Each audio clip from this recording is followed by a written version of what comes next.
Hi hello friends, ఈ వీడియోలో అయితే లక్ష్మీదేవికి ఎంతో ఇష్టమైన ప్రసాదం అప్పాలు ప్రతి సంవత్సరం అయితే చేస్తూనే ఉంటాను. ఈ శ్రావణ మాసంలో మొన్న 4వ శుక్రవారం ప్రసాదంగా చేసి పెట్టానన్నమాట. నేను ఎలా చేస్తానో చూపిస్తాను, వచ్చేయండి. ముందుగా ఒక అరడబ్బా గోధుమ పిండి అయితే తీసుకొని జల్లెడ పట్టాను. అలాగే బియ్య పిండి కూడా ఒక అరడబ్బా తీసుకొని జల్లెడ పట్టేసి వాటిని మిక్స్ చేసేసేసి డబ్బాలోకి అయితే పోసి పెట్టుకున్నాను. ఇంకా బెల్లం కూడా ఒక పావు కేజీ తీసుకొని దాన్ని కొట్టేసేసి ఒక అర గ్లాస్ నీళ్లు పోసి పొయ్యి మీద పెట్టేశాను.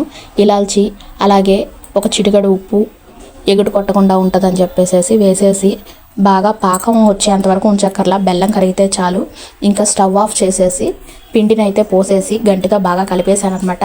ఇక కొంచెం చల్లారాలని చెప్పి ఫ్యాన్ కింద పెట్టేసేసేసి బాగా చల్లారిన తర్వాత చేతికి నెయ్యి అప్లై చేసుకొని చక్కగా పూరీ పిండి చపాతీ పిండి మిక్స్ చేసినట్టు మిక్స్ చేసేసేసాను అనమాట. ఇలా మిక్స్ చేసిన దాన్ని ఇంకో చేతికి కూడా నెయ్యి అప్లై చేసుకొని చక్కగా వండలు చేసేసి దాన్ని ఇలా అప్పచ్చల్లాగా చిన్న చిన్న సైజులో ఒత్తేసేసుకొని పక్కన పెట్టేశాను.